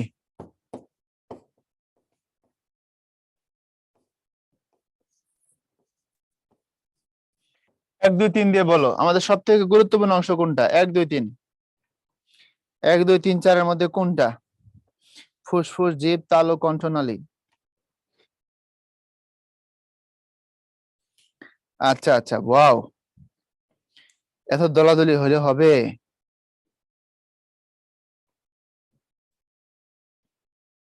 আচ্ছা, থ্যাংক ইউ এভরিওয়ান উত্তর দেওয়ার জন্য। এবার আসো আমার কথায় আসো। সব থেকে গুরুত্বপূর্ণ পার্ট যেটা, সেটা হচ্ছে জিভ। কারণ তুমি বাকিগুলোতে যদি কোনো প্রবলেমও থাকে, অ্যাটলিস্ট তুমি কথা বলতে পারবা। খেয়াল করে দেখো, ফুসফুস কারো ভালো না, কিন্তু কাজ চলবে। তালু, মনে করো যে কোনো প্রবলেম, কাটা ফেলাইছো, কাজ চলবে। কণ্ঠনালীতে কোনো সমস্যা আছে, কণ্ঠনালীর কোনো প্রদাহ হয়েছে, মানে মোটামুটি মানের কাজ চালানোর মতো, কিন্তু তোমার জিভ নাই। সব থেকে সক্রিয় প্রত্যঙ্গ যেটা, সব থেকে বেশি কাজ করে যেটা, সব থেকে শক্তিশালী ভূমিকা পালন করে, যে তুমি জিভ আটকা রেখে কিছু বলতে পারবা? ঠোঁট ব্যবহার না করে অনেক কিছু বলা যায়। যেমন আমি বললাম অ, আ, ঠোঁটে ঠোঁট লাগছে না তো। অনেক সময় দেখবা কেউ তোমারে বলছে কোনো কিছু, তুমি খুব অবাক হইছো, ও তাই, এই যে ও, এখানে কিন্তু ছোট তেমন কোনো ব্যবহার তুমি করোনি, কিন্তু জীবের একটা মুভমেন্ট কম বেশি থাকেই। তো ভাইয়া এখানে সবগুলো ইম্পর্টেন্ট। রোজ বলছে জীব কি কাজ করে, গুলি করে মেরে ফেলাবো। জীব কি করে না, জীব না নাড়াইয়া, জীব জীব তুমি মুভমেন্ট না করায় কোনো কিছু বলতে পারবা? জীব সব থেকে গুরুত্বপূর্ণ, সবগুলো ইম্পর্টেন্ট, তবে জীব বেশি গুরুত্বপূর্ণ। আচ্ছা, তারপরে আসো, নাসিকা বা নাকের কথা বলেছি। ভাষার ক্ষুদ্রতম একককে বলা হয় ধ্বনি। মানে ভাষার মধ্যে সব থেকে ক্ষুদ্রতম যে অংশ, সেটার নাম হচ্ছে ধ্বনি। আমরা ধ্বনিকে বর্ণে রূপান্তর করি, বর্ণ দিয়ে শব্দ বানাই, শব্দ দিয়ে বাক্য বানাই, আর বাক্যের মালাটাই হচ্ছে ভাষা। তাহলে খেয়াল করে দেখো, আমি ধ্বনি থেকে যাচ্ছি বর্ণে, বর্ণকে নিচ্ছি শব্দে, শব্দকে নিচ্ছি বাক্যে, বাক্যের মালার নাম ভাষা, তাই না? তাহলে সব থেকে ক্ষুদ্রতম অংশ যেটা, সেটার নামই হচ্ছে ধ্বনি। এই ধ্বনিকে আমরা সাধারণত মুখে উচ্চারণ করি, আমরা আমাদের সাউন্ডে তৈরি করি, যেমন অ আ ই, এগুলো হচ্ছে ধ্বনি। বাংলা ভাষায় মৌলিক ধ্বনি হচ্ছে 37টা। আর এই ধ্বনিগুলোকে দুই ভাগে ভাগ করা হয়েছে, একটা স্বরধ্বনি আর একটা ব্যঞ্জন ধ্বনি। এখন যদি প্রশ্ন করে মৌলিক ধ্বনি কি, মৌলিক ধ্বনি মানে হচ্ছে যে ধ্বনিটা মিক্সিং না, অর্থাৎ অন্য ধ্বনির সহযোগে তৈরি হয়নি। মৌলিক স্বরধ্বনি আছে, তারপরে মৌলিক ব্যঞ্জন ধ্বনি আছে। মৌলিক স্বরধ্বনি হচ্ছে 7টা, তোমাদের দেখাবো আজকে এগুলো। মনে রাখবা, মৌলিক আর যৌগিকের বেসিক পার্থক্যটা ক্লাস 5 এর বই থেকে তোমাকে আমি শিখাই। এই যৌগিক আর মৌলিকের বেসিক পার্থক্যটা আসলে কি। এই যৌগিক মানেই বলবো, মনে করবা যে এটা হচ্ছে মিক্স। যৌগিক বললেই বুঝবে এটা মিক্স। আমি কি বুঝাতে পারছি? মানে একক উপাদান দিয়ে তৈরি নয়। একজন বলছে ভাই বোবাদের জিহ্বা থাকে কিন্তু বোবারা কথা বলতে পারে না। মানে আসলে তোমাদের প্রশ্নগুলো একটু অদ্ভুত। বোবারা কেন কথা বলতে পারে না সেটা জানো তুমি? না জেনে আন্দাজি কেন ফতোয়া দিতেছো? মানুষ বোবা হয় কেন দেখি, কে বলতে পারে বলো? মানুষ বোবা কেন হয় বলো? কানে শুনে না। আফিফা, এই মেয়েটা ভালো। মানুষ বোবা হয় কানে শোনে না তাই। যদি সে কানে শুনতো তাহলে আর বোবা হইতো না। শিশু যখন কথা বলে, শিশু যখন অনুকরণ করে, তুমি যেটা বলো সে আবার ওটাই বলে। সে শুনতে পায় বলে বলে। আর যেসব শিশু শুনতে পায় না, তার হিয়ারিং এ প্রবলেম হয়, সে সাধারণত কথা বলতে পারে না। মনে থাকবে, সে জিভ নাড়াইতে পারে কিন্তু শব্দকে শোনেনি, তাই সে অনুকরণ করতে পারে না। আমরা যখন উচ্চারণ শিখি টিচারের কাছে, স্যার যেভাবে বলে আমি আবার সেভাবেই বলি। শুনতে না পাইলে কোনোভাবেই সম্ভব না। এই জন্য কোন শব্দের কোন রিদম, কোনটার কি টিউন, কোথায় উঁচু হবে কোথায় নিচু হবে, আমরা এগুলো শুনি বলে পারি। যদি না শুনতাম পারতাম না। তাহলে তার জীব আছে, সমস্ত কিছু আছে, সবকিছু তার ব্যবহারযোগ্য, করতে পারতেছে না কারণ সে শুনে না তাই। যদি শুনতে পারতো তাহলে সেগুলো পারতো। কথা বুঝো? মানে তোমরা 9-10-এ পড়ো, এই জিনিসগুলো তো খুব সহজ, এগুলো এমনি বুঝে ফেলা উচিত ছিল। আচ্ছা, মৌলিক যৌগিক নিয়ে কথা বলবো, একটু পরে কথা বলবো, আছে তো ভাইয়া। এই যে বর্ণমালা আছে, মৌলিক স্বরধ্বনি, এই যে সাতের কথা এখানে আছে, দ্বি-স্বর কেন যৌগিক, এই ব্যাখ্যাগুলো আসবে। আগে আগে প্রশ্ন করবে না।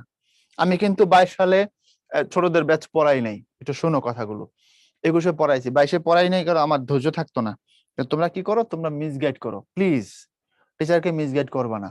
স্যার যেখানে থাকে তোমরা ওই জায়গায় থাকবা, অ্যাডভান্স কোশ্চেন করবা না, ঠিক আছে? মিসগাইড করবা না। মিসগাইড যদি না করো অনেক কিছু পাবা, আর মিসগাইড করলে তুমি টিচারের অনেক সার্ভিস থেকে বঞ্চিত হবা। এগুলো একটু মানার চেষ্টা করো। অনেকে কথা বলে কিন্তু বধির, সে খুব সামান্য শোনে, বধির না, খুব সামান্য শোনে। হ্যাঁ, সব বোবারা কি কানে শোনে না? হ্যাঁ, কতটুকু শোনে তার উপর ডিপেন্ড করে। যারা একেবারেই শোনে না, জিরো, তাদের একটা লেভেল। যারা কম শোনে তাদের আরেকটা লেভেল। মনে রেখো এটা, হ্যাঁ? যারা কম শোনে তাদের একটা লেভেল, যারা একেবারেই শোনে না তাদের আরেকটা লেভেল। তো এই বাংলা ভাষায় মৌলিক ধ্বনি কয়টা বলছি? 37টা। ধ্বনিগুলোকে দুই ভাগে ভাগ করা হয়েছে বলছিলাম, একটা হচ্ছে স্বরধ্বনি, একটা ব্যঞ্জন ধ্বনি। এখন স্বরধ্বনি কোনটা দেখো, স্বরধ্বনি মানে হচ্ছে অন্য ধ্বনির সাহায্য ছাড়া উচ্চারিত। আর ব্যঞ্জন ধ্বনি মানে কি? স্বরধ্বনির সাহায্য নিয়ে উচ্চারিত। এখন ইংরেজিতে এই স্বরধ্বনিকে কি বলা হয়? ভাওয়েল বলা হয়। ব্যঞ্জন ধ্বনিকে কি বলা হয়? কনসোনেন্ট বলা হয়, মাথায় রেখে দিও। এখন আসো, এই মৌলিক স্বরধ্বনি হচ্ছে কয়টা? 7টা। ই, এ, আ, অ, ও এবং ও। এখন প্রশ্ন হচ্ছে, এগুলো যে মৌলিক স্বরধ্বনি আপনি যে বলছেন, বুঝলাম, কিন্তু মৌলিক স্বরধ্বনি কেন হয়েছে সেটা বলেন ভাই। ওইটা না বললে তো আমরা বুঝবো না। আসো, মৌলিক স্বরধ্বনি কেন হলো এটার ব্যাখ্যা তোমাকে দিয়ে দিই। ব্যাখ্যাটা কি? ব্যাখ্যাটা হলো, দেখো, এ অ, আ, হ্রস্ব ই, দীর্ঘ ই, তারপরে হ্রস্ব ও, দীর্ঘ ও, রি, তারপরে এ, ওই, ও, ও। এখানে তাকায় থাকো, প্রশ্ন করলে ধরতে পারবা না, আর কথা আর শুনবা ঠিক, কিন্তু উত্তরটা ধরতে পারবা না।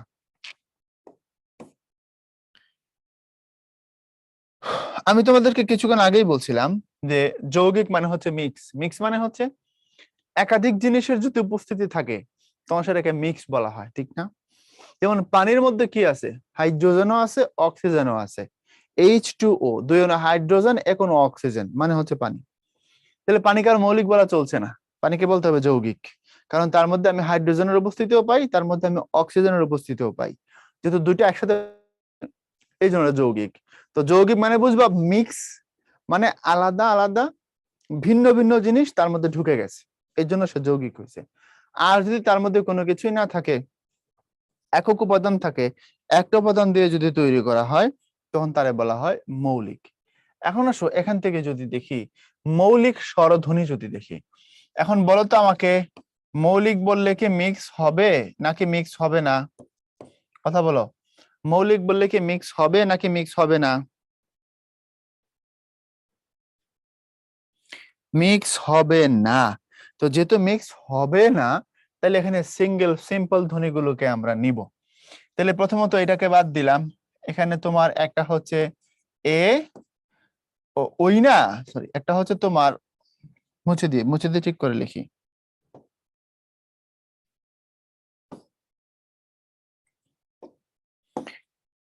এটার মধ্যে আছে হচ্ছে তোমার অ যোগ ই, ও আছে হচ্ছে তোমার ও, ও যোগ ও, ও দুটো। আচ্ছা, এই রি, এটা আসছে সংস্কৃত থেকে, তো এটা বাদ। এই দীর্ঘ উ, এখানে হচ্ছে দুইটা রস্য ডাবল। দীর্ঘ ই, এখানে হচ্ছে দুইটা রস্য ই।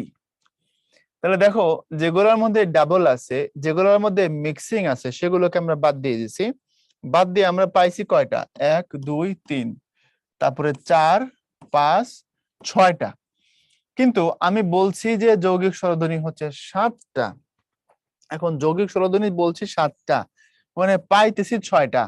তাহলে এই যে একটা অতিরিক্ত আসলো এটা কই থেকে আসলো? এটা আসছে হচ্ছে তোমার, এই এ ধ্বনিটার দুই রকমের ব্যবহার আছে। একটা হচ্ছে এ, আর একটা হচ্ছে এ বলার সময় এ, কিন্তু আমরা পড়ার সময় এরকম এ অথবা এ পড়ি। যেমন দেখো, আমি যখন উচ্চারণ করি হচ্ছে দেশ, তখন এর উচ্চারণ এর মতো, কিন্তু আমি যখন উচ্চারণ করি হচ্ছে দেখা, তখন এর উচ্চারণ এর মতো। মানে এটা দুই ভাবে উচ্চারিত হয়, এর মতো হয়। যেমন দেশ, দেশ বললে দেশ এ, কিন্তু যখন আমি বলি হচ্ছে দেখা, তোমার সাথে কতদিন দেখা হয় না বন্ধু, দেখা যখন বলি তখন কিন্তু একার দেই ঠিক, কিন্তু পড়ার সময় কেমন পড়ি? এরকম পড়ি, অথবা এরকম পড়ি। Yes or no? বুঝছো কি বুঝো নাই? সুতরাং ওইটাকেও কাউন্ট করা হয়, ওটাকে ধরে উচ্চারণ করা হয়, কি করা হয়? বলা হয় এ। এই হচ্ছে মৌলিক স্বরধ্বনি 7টা। আর মৌলিক ব্যঞ্জন 30টা, তার মধ্যে কিছু উদাহরণ আমরা এখানে দিয়ে রাখছি। তো সাধারণত মৌলিক ব্যঞ্জনের যে এক্সাম্পল এবং কোশ্চেন পরীক্ষা আসে না, আসে মৌলিক স্বরধ্বনির এক্সাম্পলটা এবং প্রশ্নটা অনেক বেশি আসে পরীক্ষায়, মাথায় রাখবা। এরপরে ধ্বনির প্রতীক বা চিহ্নকে বর্ণ বলে। একজন প্রশ্ন করছে স্বরবর্ণ তাহলে কি? আজব কোশ্চেন। স্বরধ্বনিকে যেসব সিম্বল দিয়ে আমরা প্রকাশ করি সেগুলোর নাম হচ্ছে স্বরবর্ণ। ব্যঞ্জন ধ্বনিগুলোকে যেসব সিম্বল দিয়ে আমরা প্রকাশ করি সেগুলোর নাম হচ্ছে ব্যঞ্জন বর্ণ। তো ধ্বনির প্রতীক বা চিহ্নের নাম বর্ণ। আমি বললাম অ, এটাকে লিখে প্রকাশ করলাম এভাবে, তখন সেটা কি হয়ে যাবে? বর্ণ হয়ে যাবে। আমি বললাম ক, কে আমি লিখে প্রকাশ করলাম এভাবে, তো প্রকাশ করার পরে তখন সে কি থাকে? সে আর ধ্বনি থাকে না, তখন সে বর্ণ হয়ে যায়। আমি বললাম ম, তখন সেটাকে লিখে প্রকাশ করলাম এভাবে, লিখে প্রকাশ করার পরে সেটা আর ধ্বনি থাকে না, সেটা বর্ণ হয়ে যায়। তো ধ্বনির বিভাজন অনুযায়ী বর্ণমালাকে দুই ভাগে ভাগ করা যায়, স্বরবর্ণ আর ব্যঞ্জন বর্ণ। অর্থাৎ স্বরবর্ণ আমাদের ভাষা সব মিলে 11টা, ব্যঞ্জন বর্ণ 39টা। তাহলে আমাদের বর্ণমালায় মোট বর্ণ কয়টা? আমাদের বাংলা বর্ণমালা মোট কয়টা? 50টা। প্রকৃতপক্ষে বর্ণমালা একটা আর বর্ণ 50টা। বুঝো নাই? মানে অ্যাকচুয়ালি বর্ণের যে সম্ভার, সমাহার, সেটাকে বর্ণমালা বলে। তো সে অর্থে বলা যায় যে বর্ণমালা একটা, আর আমাদের বর্ণমালার মধ্যে বর্ণ আছে 50টা। এটাও ঠিক। আবার সবগুলো বর্ণকে যেহেতু একসাথে বর্ণমালা বলে, তো এই জন্য তুমি বলতে পারো বাংলা বর্ণমালা মোট 50টা, এটাও ভুল কিছু না। এখন তোমাদের কাছে আমার একটা প্রশ্ন, বলো তো আমাদের ভাষায় অসংযুক্ত বর্ণ কয়টা? এটা হচ্ছে তোমাদের দ্বিতীয় পোল। অসংযুক্ত বর্ণ কয়টা আমি দিচ্ছি অপশন: 39টা, 40টা, 11টা, 50টা। বলতো অসংযুক্ত বর্ণ কয়টা? 39, 40, 50, 51, 52, 56, 58, 59, 60, 62, 500। কয়টা? আর তো চারটা অপশনই নাই। অপশন এখান থেকে নেব: 39, 40, 11, 50। উত্তর হলো অসংযুক্ত বর্ণ 50টা। মানে আমাদের যতগুলো বর্ণ আছে সবই অসংযুক্ত, মানে সবাই সিঙ্গেল। এখন বুঝছো অসংযুক্ত বর্ণ কয়টা? অসংযুক্ত বর্ণ 50টা, কারণ অল আর সিঙ্গেল। কোন বর্ণ কি আছে যেটা ডাবল তৈরি হয়েছে? এখন অনেকে প্রশ্ন করবা, তাহলে ভাইয়া আপনি যে বলছেন এখানে এগুলো, ওরে পাগলা, এগুলো ধ্বনি, ধ্বনি হিসাবে আসছে, বর্ণ হিসাবে তো না। বর্ণ তো একটাই, ওই এটা হলো বর্ণ। ওই এর ভিতরে ধ্বনি দুইটা, বাট বর্ণ একটা। কথা বুঝছো? যেমন ধরো আমি যখন এখানে বলি অল্প, এই অল্প কথাকে ভাইঙ্গা বলার সময় তুমি কি বলো? বলো যে ভাইয়া এটা হচ্ছে অ, তারপর ল সাথে প হচ্ছে সংযুক্ত, তাই না? আমি যখন বলি তার সারা অঙ্গে ব্যথা, অঙ্গ, এই যে এটার ব্যাখ্যা কি? এটা হচ্ছে উ, তারপরে হচ্ছে গ। তো আমাদের বর্ণমালায় উ আছে, গ আছে। এই যে উপরে যেটাকে আমি অঙ্গ বলার জন্য লিখেছি, ওটা কি আছে নাকি? ওটা যদি থাকতো 50টার ভিতরে, তাহলে বলতাম এটা সংযুক্ত বর্ণ। যেহেতু নাই, সবগুলোই হচ্ছে সিঙ্গেল সিঙ্গেল সিঙ্গেল, এই জন্য তাদের নাম হচ্ছে অসংযুক্ত বর্ণ। এবার কি ব্যাখ্যা পাইছো? বর্ণ আর ধ্বনির ডিফারেন্স হচ্ছে ধ্বনি হচ্ছে শুধু আওয়াজ, আর বর্ণ হচ্ছে যখন লিখে প্রকাশ করা হয়। ক্লিয়ার এবার? ওকে, তারপরে আসো। এখন একজন বলছে ভাইয়া তাহলে ক সাথে যে অ থাকে, ওরে পাগলা, ক সাথে অ কি ধ্বনি হিসাবে আছে না বর্ণ হিসাবে আছে রে পাগলা? আচ্ছা, এরপরে আসো, স্বরের সংক্ষিপ্ত রূপকে বলা হয় কার, আর ব্যঞ্জন বর্ণের সংক্ষিপ্ত রূপকে বলা হয় ফলা। এটা আমরা জানি। কার হচ্ছে সব মিলে 10টা, অর্থাৎ শুধু এই যে অ, এটার কি হয় না, এটার কার হয় না। আর অর আরেকটা পরিচয় আছে, সেটা হচ্ছে অকে বলা হয় নীলিন বা বিলীন বর্ণ। ওকে কি বলে? নীলিন বা বিলীন বর্ণ বলে। মানে তুমি যখন ক, খ, গ, গ, ম, প, চ, ত এগুলো বলো, তখন সবার সাথে অ মিশে আছে, ঢুকে পড়ছে, এই জন্য তার নাম নীলিন বা বিলীন। নীলিন বা বিলীন মানে সবার সাথে মিশে যাওয়া। তো বাংলা স্বরবর্ণের সংক্ষিপ্ত রূপ কার, এবং কার 10টা, এখানে বলা আছে 10টা কার। আর ব্যঞ্জন বর্ণের সংক্ষিপ্ত রূপকে কি বলে বলো? ব্যঞ্জন বর্ণের সংক্ষিপ্ত রূপকে বলা হচ্ছে ফলা। ফলা কয়টা? 6টা। 6টা ফলা মনে রাখবে কিভাবে? মনে রাখবে এভাবে, বলবা লবণ হচ্ছে মজার জিনিস। লফলা, বফলা, নফলা, মফলা, জফলা, রফলা। শুধু এই জফলার ক্ষেত্রে এই বর্গীয় জর জায়গায় অন্তস্থ জ কল্পনা করবা। আমি খালি মজা বানান বোঝানোর জন্য বর্গীয় জ দিছি বা বর্গীয় জ দিছি। বুঝছো কথাটা? তাহলে ফলা কেমনে মনে রাখবে বলো? কেমনে মনে রাখবা? লবণ মজার। একটা রান্নায় সব দেয়া হয়েছে, লবণ দেয়া হয় না, ওটা খাওয়া যাবে না। বাকি সব আছে, লবণ নাই, খাওয়া যাবে না। কিন্তু অন্য অনেক জিনিস মিসিং হয়ে গেলেও তুমি খাইতে পারবা, সমস্যা নেই। কিন্তু লবণ নাই তো সব শেষ। এই জন্য লবণ কেমন? মজার। শুধু মজা বানান ঠিক মতো লেখার জন্য বর্গীয় জ দিছি, কিন্তু এখানে বর্গীয় জোর তো ফলা হয় না, ফলা হয় অন্তঃস্থ জোর। কিছুক্ষণ পরে আবার প্রতিবন্ধীর মতো প্রশ্ন করো না, তাহলে ভাই বর্গীয় জোর ফলা কোনটা? ওকে ওকে। যুক্তাক্ষর তাইলে কি? সানজিদা, এই মেয়েটার মাথা খারাপ হয়ে গেছে। রাত্রে ঘুমায় নাই। এটা কি লেখছে? যুক্ত খ। যুক্ত খ মানে কি আবার? যদি যুক্তাক্ষর হয়ে থাকে তোমার প্রশ্ন, যুক্তাক্ষর আমরা একটু পরেই দেখবো। আচ্ছা, এখন প্রশ্ন হচ্ছে যৌগিক স্বরধ্বনি বা দ্বিস্বরধ্বনি 25টা কিভাবে, আর দ্বিস্বরবর্ণ 2টা কিভাবে? এটা হচ্ছে প্রশ্ন। এটা হচ্ছে প্রশ্ন, বোঝার মতো প্রশ্ন, ডেঞ্জারাস প্রশ্ন হচ্ছে এটা। মৌলিক স্বরধ্বনি 7টা, যৌগিক স্বরধ্বনি 25টা কিভাবে? তোমার যদি মাথায় ঢুকে এটা, ভাইয়া, যে যেখানে স্বরবর্ণ হচ্ছে 11টা, আমি মৌলিক স্বরধ্বনি 7টা বললাম, কিন্তু যৌগিক স্বরধ্বনি 11-এর বেশি হয় কি করে? উত্তর নাও। প্রথমত এখানে ধ্বনির কথা বলা হচ্ছে, বর্ণের কথা নয়। এর মানে এমনও ধ্বনি থাকবে যেটার উচ্চারণ আছে কিন্তু লিখিত রূপ নাই। যেমন দেখো, আমি যখন কোনো মেয়েকে ডাকি, এই শিউলি এদিকে আয়, শিউলি কথার ভিতরে একটা ইউ ধ্বনি আছে, দেখো, খুব খেয়াল করে দেখো। আমি যখন বলি শিউলি লাউ পছন্দ করে, লাউ কথার মধ্যে একটা আউ ধ্বনি আছে, খেয়াল করে দেখো। আমি যখন বলি শিউলি খুব পড়ুয়া মেয়ে, খুব গুড গার্ল, পড়ুয়ার মধ্যে একটা উয়া ধ্বনি আছে, দেখো। আমি বললাম শিউলির মাথার মধ্যে কি নাই, কোনো সমস্যা নাই, মানে শিউলি ফেসবুক চালায় না আর কি, মানে মেসেঞ্জারে গিয়ে বলে না হ্যালো কি করো কেমন আছো, এসব পড়ে না, সে গুড গার্ল। তাহলে নাই, নাই এর মধ্যে কি ধ্বনি আছে? একটা আই ধ্বনি আছে। Yes or no? এরকম করে আমরা সব মিলে 25টা স্বরধ্বনি আছে যেগুলোকে আমরা ব্যবহার করি। খুব খেয়াল করো, খুব, তোমার বইয়ে আছে এই ব্যাখ্যাটা, দেখো। তো এরকম করে 25টা যৌগিক স্বরধ্বনি আছে, দেখো। এই যে ইউ দুটা ধ্বনি মিলে, আউ দুটো ধ্বনি মিলে, তারপরে ওয়া দুটা ধ্বনি মিলে, আই দুটা ধ্বনি মিলে, এরকম করে 25টা আছে আমাদের ভাষায় ধ্বনি। কিন্তু 25টার মধ্যে আমরা কি 25টাকে বর্ণ দিয়ে লিখতে পারি? পারি না। বর্ণ দিয়ে লিখতে পারি মাত্র 2টাকে। আমাদের যৌগিক স্বরধ্বনি সব মিলে কয়টা? 25টা। সবগুলোকে বর্ণ দিয়ে লিখতে পারি না। শাফিন বলছে ক্লাস শেষ কখন? শাফিন, আমরা ক্লাস শেষ করে আসরের নামাজ পড়বো। হ্যাঁ, আসরের নামাজের পরে মাগরিবের নামাজের 10 মিনিট আগে ক্লাস শেষ হবে। এ চলে থাকো, না হলে গেট লস্ট। তো এখন খুব খেয়াল করে দেখো, তাহলে বলছি যে আমাদের সব মিলে কয়টা যৌগিক স্বরধ্বনি? যৌগিক স্বরধ্বনি সব মিলে হচ্ছে 25টা। এই 25টা যৌগিক স্বরধ্বনির মধ্যে আমরা লিখে প্রকাশ করি মাত্র 2টাকে। একটা হচ্ছে ওই, আর একটা হচ্ছে ও। এই ও এর মধ্যে দুটো আছে, একটু আগে বলছি ওই, ও এর মধ্যে দুটো আছে ও। কিন্তু বাকি 23টাকে আর লিখে প্রকাশ করি না, কিন্তু আমাদের ভাষায় ব্যবহার করি, যে আই, ওয়া, আউ, ইয়া ইত্যাদি ইত্যাদি। কথা কি বুঝছো?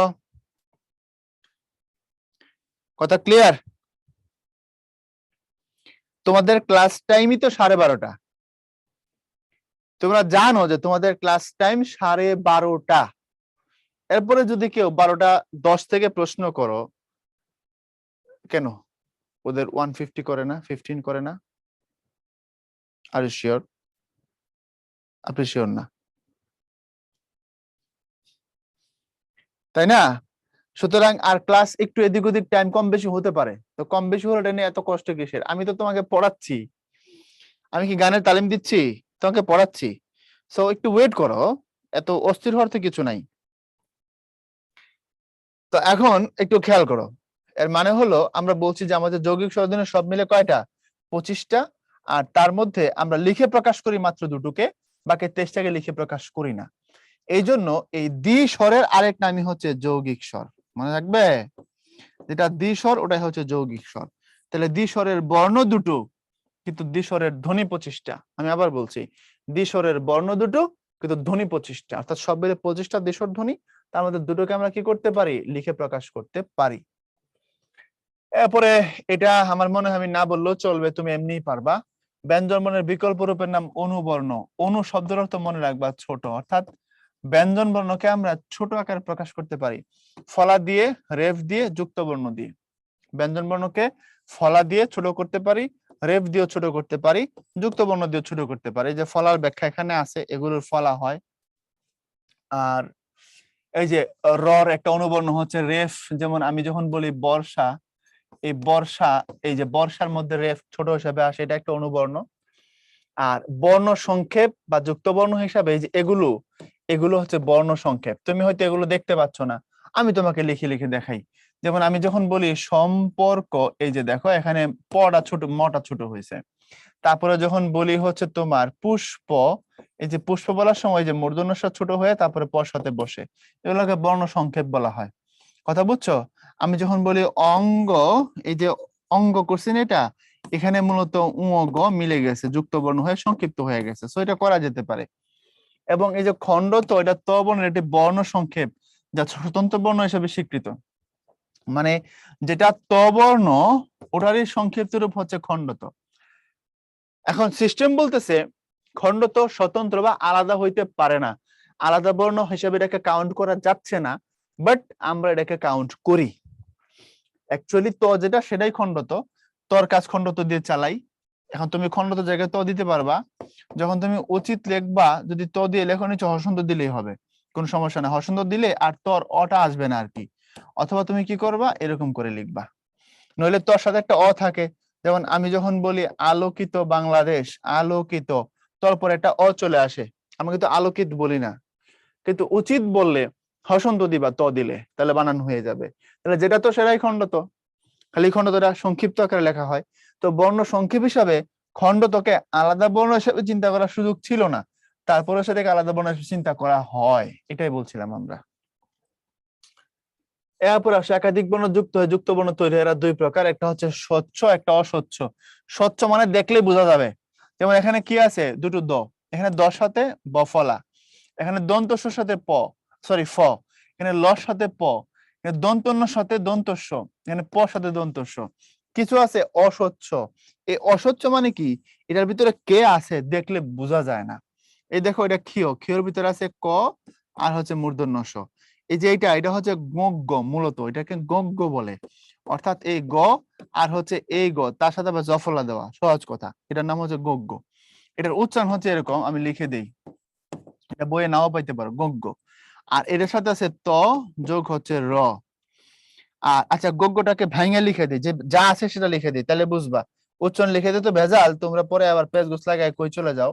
যারা যারা এখানে আছে সেটা বলি, বিজ্ঞানের মধ্যে কি আছে। আছে হচ্ছে তোমার প্রথমত আছে হচ্ছে বর্গীয় জ, তারপরে আছে হচ্ছে ইয়। আচ্ছা, এরপরে আছে এখানে হ সাথে এই হ, তারপরে আছে হচ্ছে দন্তন্য। কিন্তু যদি হটা এরকম না হয়ে যদি এরকম থাকে, হ নিচে যদি ন থাকে, তাহলে বুঝবা এটা হ প্লাস মূর্ধন্য। নিচে হলে মূর্ধন্য, পাশে হলে দন্তন্য, মাথায় রেখে দিও। এরপরে বাকিগুলোর ব্যাখ্যা এখানে দেওয়া আছে, আর কোনো সমস্যা হবে বলে আশা করি না। Yes or no? এটা বুঝো কি না দেখো। Right, okay. তারপরে যে দেওয়া আছে কক্সবাজারের মধ্যে কি আছে, তোমার হৃদমাজারে রাখবো কি আছে, অঙ্কে কি আছে, তারপরে তোমার ক্রমিকের মধ্যে কি আছে। দেন সংখ্যা নির্দেশনা বাংলা ভাষায় 10টা আছে সংখ্যা বর্ণ, আমরা জানি এই 0 থেকে 8 পর্যন্ত এগুলোকে সংখ্যা বর্ণ বলা হয়। 8 9 পর্যন্ত এগুলোকে সবগুলো নাম হচ্ছে সংখ্যা বর্ণ। আর আমরা একদমই শেষ প্রান্তে আসছি, এই এগুলো হচ্ছে সংখ্যা নির্দেশ করার বর্ণ, এগুলোর নাম সংখ্যা বর্ণ। দেন আমরা একদম শেষ প্রান্তে। সবাই ভালো থাইকো, সবার জন্য দোয়া, শুভকামনা, জান প্রাণ দিয়ে পড়ো। আর হচ্ছে আগামী ক্লাসে আবার দেখা হবে। দন্তন্য মূর্ধন্যের পার্থক্য কি, দুটোই ন, উচ্চারণের দিক থেকে কোনো পার্থক্য নাই। সবসময় সংস্কৃত ভাষায় মূর্ধন্য ব্যবহার হয়, দন্তন্য সংস্কৃত ভাষায় ব্যবহার হয় তবে কম। মূর্ধন্য সবসময় সংস্কৃতই হবে, অন্য কোনো ভাষা হবে না। এর জন্য মনে রাখবা, তুমি যত বর্ণে মূর্ধন্য দেখবা বুঝবো শব্দটা সংস্কৃত বর্ণ, বা ওই ওই ওই শব্দটা তৎসম শব্দ বা সংস্কৃত শব্দ। মানে হচ্ছে মূর্ধন্য দন্তন্য দুটোই হচ্ছে ন, তবে মূর্ধন্যটা কেবল সংস্কৃত বা তৎসম শব্দ ব্যবহার হয়। তাহলে যত শব্দ তুমি মূর্ধন্য দেখবা বুঝবা এটা হচ্ছে তৎসম বা সংস্কৃত শব্দ। তৎসম শব্দ দন্তন্য হয়, তবে দন্তন্য তৎসম ছাড়াও হয়, কিন্তু মূর্ধন্য তৎসমের বাইরে আর হয় না। সবাই ভালো থাকো, আল্লাহ হাফিজ।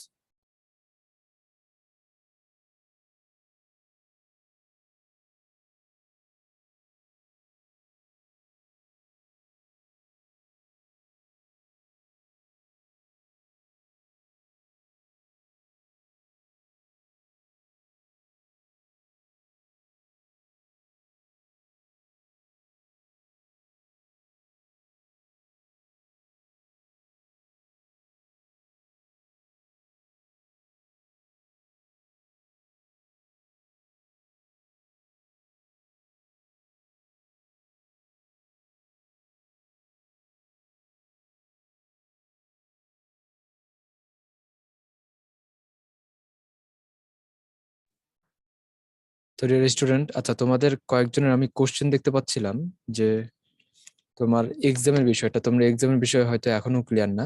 তোমরা যদি দেখতে পাও তোমাদের রুটিনটা, আমি তোমাদের টিচার ইনবক্সে রুটিনের লিঙ্কটা দিয়ে দিচ্ছি। তোমরা এখান থেকে একটু রুটিনটা ভিউ করে দেখে নিবা।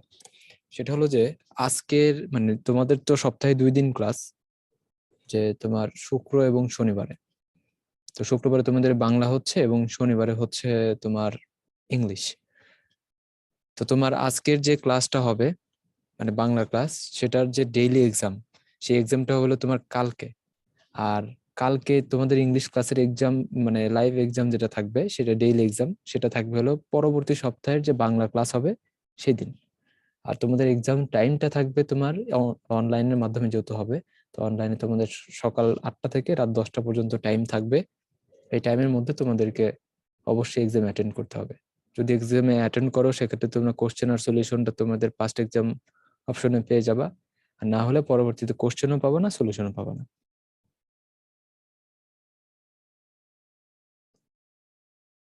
প্রোগ্রামে কি অল সিলেবাস বানানো হবে নাকি? এটা নাফিস জানিয়ে দেওয়া হবে, হ্যাঁ। ইংলিশ এক্সাম একই, এক্সাম একই।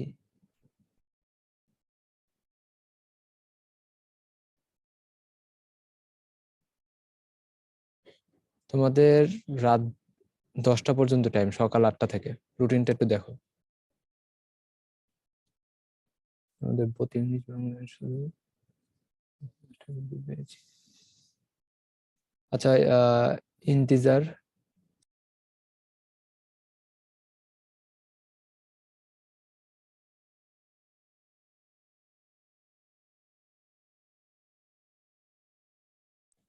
আচ্ছা ইন্টিজার, তুমি এই বিষয়ে একটু তোমার ব্রাঞ্চে একটু কন্ট্যাক্ট করো, হ্যাঁ। দিয়ে দেবে, হয়তো বা প্রিন্ট আউটের জন্য একটু লেট হচ্ছে, কিন্তু দিয়ে দেওয়ার কথা আর কি। হ্যাঁ, রোজ লিভ নিতে পারো। পোস্ট করছি, সাবমিট করছি, রিজেক্ট হয়েছে কেন? ইংলিশের হোমওয়ার্ক ব্রেক, আচ্ছা ঠিক আছে, এটা তোমাদের নেক্সট ক্লাসে ভাইয়া তোমাদেরকে বলে দিবে, হ্যাঁ সিদ্দিক। ওইগুলো কি এসেছে বইয়ের বিষয়ে সবসময় তোমরা ব্রাঞ্চে একটু কন্ট্যাক্ট করবে। আর যদি ব্রাঞ্চের নাম্বার না থাকে, আমাদের যে udbas.com যে ওয়েবসাইটটা আছে, সেই ওয়েবসাইটে গিয়ে তোমরা যে শাখা সমূহ একটা অপশন দেখতে পারবে একদম উপরে। তো সেইখান থেকে সেখান থেকে গিয়ে সেখানে গিয়ে তুমি ব্রাঞ্চের নাম্বারটা নিয়ে নিতে পারবে, হ্যাঁ।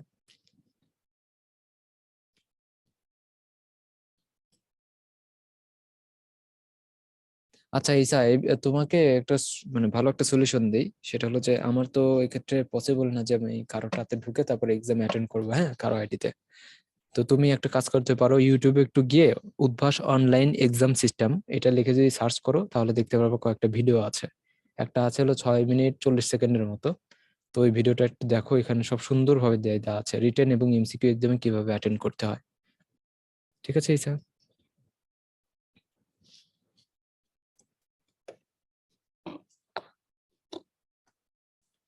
মোবাইল এবং পিসি দুইটাই আছে ওইখানে। ওইখানে হলো তোমাকে আবার ল্যাপটপে যদি আবার হয় সেক্ষেত্রে আবার এই যে ছবি তুলতে হবে। এটা সাইফা নেট হলো উদ্ভাসের তো সফটওয়্যার, এই জন্য আর কি, একই জিনিসই।